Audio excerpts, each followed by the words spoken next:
Pourquoi me sentirais-je seule? Notre planète n'est-elle pas dans la Voie lactée? Cette question que vous posez là me semble n'être pas la plus importante. Quelle sorte d'espace est celui qui sépare un homme de ses semblables et le rend solitaire? Je me suis aperçu que nul exercice des jambes ne saurait rapprocher beaucoup deux esprits l'un de l'autre. Près de quoi désirons-nous le plus habiter?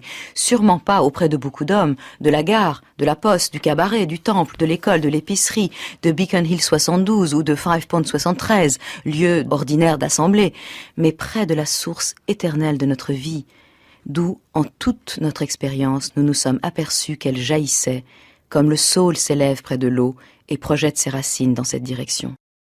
Pourquoi il y a une peur si universelle, finalement, si largement partagée, de la solitude? Est-ce que c'est lié à la structure anthropologique, finalement, de notre psychisme, qui fait que nous étions, au temps où nos ancêtres étaient dans les cavernes, ils n'auraient de toute façon pas pu survivre s'ils étaient restés seuls? Est-ce que c'est lié au fait que, quand on est seul, on a peur de se confronter au vide, précisément, donc, à une certaine idée de la mort? Enfin, pourquoi la solitude fait peur? Pourquoi la solitude est si négativement connotée? Pas seulement dans nos sociétés, je pense que c'est assez généralement partagé dans toutes les cultures. Vous avez raison, la solitude fait peur. Mais en fait, c'est comme les trains, vous savez, un train peut en cacher un autre, puis une émotion peut en cacher une autre, un sujet peut en cacher un autre. En fait, c'est pas tellement la solitude qui fait peur, c'est l'abandon, le rejet, l'isolement et finalement la mort. On craint quand on se retrouve en compagnie de soi-même, d'être confronté à l'ennui, ce qui n'est pas très grave, mais à travers et au-delà de l'ennui, d'être confronté à le vide existentiel, et confronté à la finitude.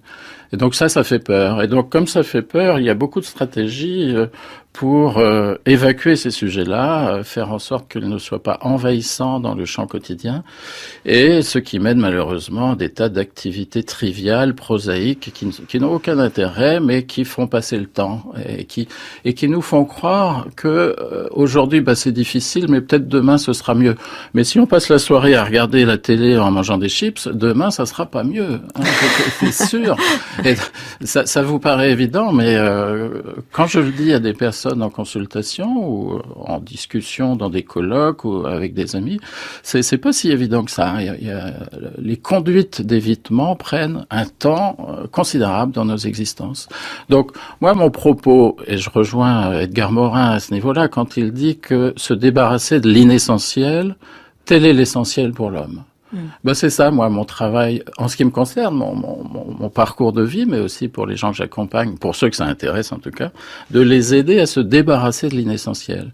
Comme ça, on fait du ménage, on nettoie, et puis les thèmes essentiels que nous avons désignés tout à l'heure, l'amour, la liberté, la solitude, la mort, ces thèmes-là ressurgissent, puisqu'on les avait enfouis, ils ressurgissent, et à nous de les affronter, de les apprivoiser, comme je disais, de manière à leur rendre toute leur beauté existentielle. Mais alors justement, vous parlez d'inessentiel et vous le liez finalement au fait que nous accumulons de l'inessentiel dans notre vie pour oublier que nous sommes seuls, pour oublier en tout cas nos souffrances et peut-être un certain vide que l'on peut ressentir. Est-ce que c'est la même chose que ce que Pascal en fait appelait le divertissement? C'est cette idée de créer des bulles, histoire de ne pas, d'oublier finalement qu'on est dans le vide, alors qu'en réalité, votre thèse, c'est qu'on n'est pas face au vide quand on est face à soi. Simplement, on a l'illusion qu'on est face au vide, donc on se crée d'autres illusions pour les compenser. Absolument. Et vous dites quelque chose d'important. Les personnes cherchent à oublier qu'elles sont seules. En fait, mon expérience et mes croyances, c'est que la solitude, au fond, il y a une chanson populaire qui le disait, la solitude, ça n'existe pas. C'est-à-dire, quand on est seul, on est avec ce qu'en psychanalyse, on appelle les objets du monde interne, donc avec les personnes qui ont compté dans notre existence, les personnes de la famille, les amis, les amours. Ils sont vivants à l'intérieur de nous, même si pour certains, ils sont morts à l'extérieur, mais à l'intérieur de nous, ils sont vivants. Et ça, c'est une part très importante de l'accompagnement que d'aider les personnes à faire ce distinguo entre la vie extérieure et le monde interne.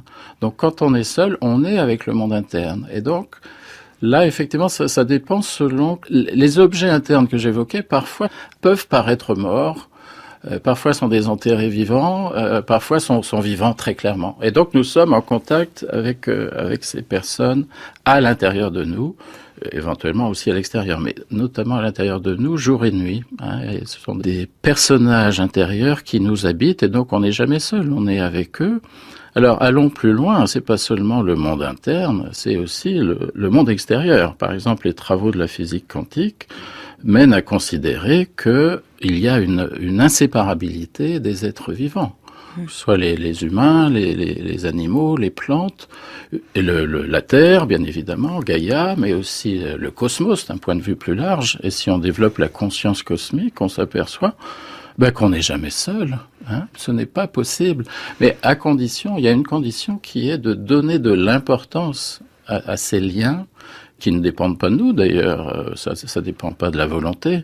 On est relié aux êtres vivants, on fait partie d'un tout, d'une unité, et dans la solitude, non seulement on ne souffre pas si on considère cet aspect-là, non seulement on souffre pas, mais on profite, on jouit, comme je disais, de ces relations, de cette inséparabilité, cette non-dualité, qui fait que la solitude n'est pas souffrante, bien au contraire, elle est bienvenue, elle est bien heureuse.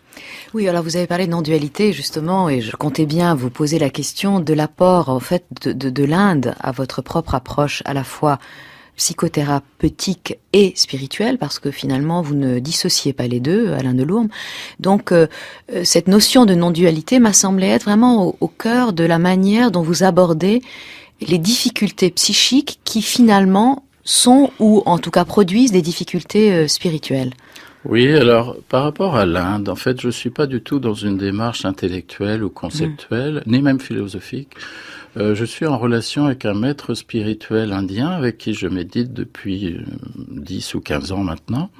Et nous méditons, je médite avec lui. Quand je dis avec lui, c'est quand je vais dans son ashram en Inde, mais aussi quand je suis chez moi à 10 000 kilomètres. Je peux recevoir la transmission du maître, même si je suis très très loin, apparemment très très loin, puisque là aussi la physique quantique nous montre que c'est pas parce qu'il y a une distance géographique qu'on n'est pas ensemble. Dans la solitude initiatique, et dans l'existence, quand elle est bonne, il y a au moins 5 niveaux de reliance. Il y a le fait qu'on est relié avec soi-même dans les différents registres de son existence, que ce soit le corps, la vie émotionnelle, la sensorialité, les pensées, ce magnifique cadeau qui est la capacité de penser, les fantasmes, les rêves, etc. Donc être relié à soi dans les différents registres de cette complexité personnelle. Être lié aux autres, bien évidemment, être lié à l'humanité, être relié aussi à la nature. Moi, je sais que j'aime beaucoup, par exemple, me promener dans un jardin, notamment quand je suis avec ma fille de 9 ans, Elena, avec qui on fait des belles promenades dans la nature, et je lui apprends, si je puis dire, ou c'est elle qui m'apprend, je ne sais pas, à embrasser les arbres, à enlacer les arbres, à profiter de ce qu'ils nous transmettent, ou les fleurs, enfin, vous comprenez. Alors la nature, pas seulement la nature, vous savez, Spinoza, vous savez certainement, disait Dieu, parce que dans son livre formidable, s'appelle L'éthique, formidable mais extrêmement compliqué, extrêmement difficile d'accès, il y a une formule, en fait, c'est surtout celle-là que j'ai retenue, c'est Deus sive natura, c'est-à-dire Dieu, c'est-à-dire la nature. Alors là, parce que comme il y a Dieu dans toutes ces phrases, j'étais assez perdu, moi, dans la lecture, et quand j'ai lu cette phrase-là, très concise, mais très, très puissante, très profonde, j'ai relu, en fait, tout l'éthique en remplaçant Dieu par la nature. Donc c'est la nature au sens terrestre, mais c'est la nature aussi au sens cosmique. Nous faisons partie d'un tout cosmique, et je passe beaucoup de mon temps, et je souhaite aussi écrire sur le sujet, à développer cette conscience cosmique, une conscience qui dépasse les consciences individuelles, les consciences collectives, comme Jung a pu l'élaborer, mais aussi donc une conscience cosmique qui est beaucoup plus large que ça. Donc pour vous, c'est très important de faire l'expérience de la solitude, qu'on soit réellement seul, physiquement seul, ou physiquement entouré. Absolument. Je propose des thérapies de couple depuis une 30aine d'années maintenant. Et je passe beaucoup de temps à écouter des couples qui se déchirent, qui s'engueulent, il y a rien qui va, et c'est toujours la faute de l'autre. Et donc, je les amène en général, même toujours, je les amène à se questionner. Comment ça se fait que c'est la faute de l'autre? C'est curieux ça quand même. Et donc, l'idée, après les avoir aidés à arrêter de s'engueuler, l'idée... Ça marche? ça prend beaucoup de temps déjà. L'idée ensuite, c'est de les aider justement à penser leur solitude. C'est pas parce qu'on vit en couple ou en famille qu'il n'y a pas cette dimension solitaire bienvenue et féconde, comme vous disiez ou comme nous disions. Et donc, je les invite toujours à prendre, s'ils le font pas, mais en général ils le font pas, je les invite entre deux rendez-vous avec moi de prendre des temps solitaires, sans la femme, sans le mari, sans les enfants, sans la télé bien sûr, sans etc. Et puis la question que je leur pose, c'est faites l'expérience pendant 2 heures, 3 heures ou une demi-journée, soyez seuls et venez nous raconter ce qui s'est passé. Et en général, ce qui s'est passé, c'est qu'après un temps d'effroi, de rejet, dire ah le psy, qu'est-ce qu'il nous embête avec ses idées idiotes. Et puis bon, une fois qu'ils ont accepté l'idée pas si idiote que ça, et ben finalement ils profitent de ce temps-là. Et parfois, j'entends ça même souvent que au bout des 3 heures ou de la demi-journée, ils sont pas pressés de retrouver le couple, la famille, l'ambiance bruyante et tout ce qu'il y a à faire dans une journée au sein d'une maison. Donc, il s'agit pas de de donner moi, je donne la primauté à la solitude initiatique, mais bien évidemment, la plupart des gens, c'est pas le cas. Donc, il s'agit aussi d'être cohérent par rapport à la manière dont on existe dans cette société.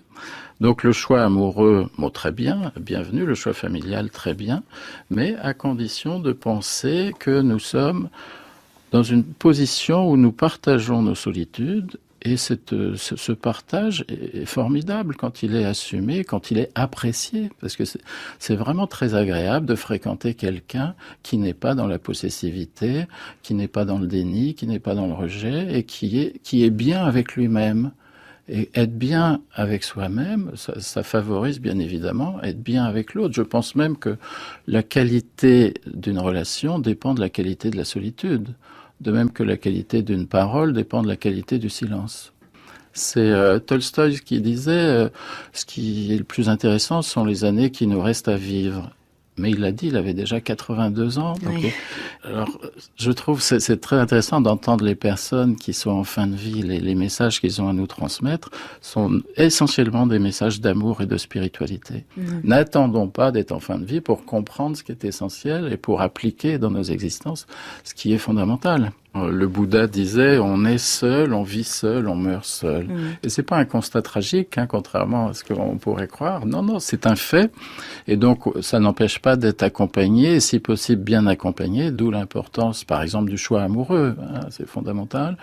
D'où l'importance aussi du choix du thérapeute quand on fait cette démarche-là. Il s'agit d'être dans l'amour, d'être dans la solitude, d'être différencié et d'être uni, donc des sujets qui peuvent paraître antagonistes, mais qui sont complémentaires. En fait, ce sont les deux facettes d'une même situation existentielle.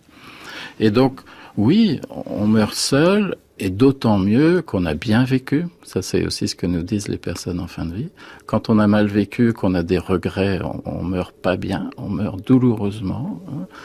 Donc, on peut bien sûr avoir des douleurs physiques, mais quelqu'un qui a bien vécu, qui a réalisé ses rêves, qui a donné de l'amour, meurt dans de bonnes conditions psychiques et donc s'en va tranquillement.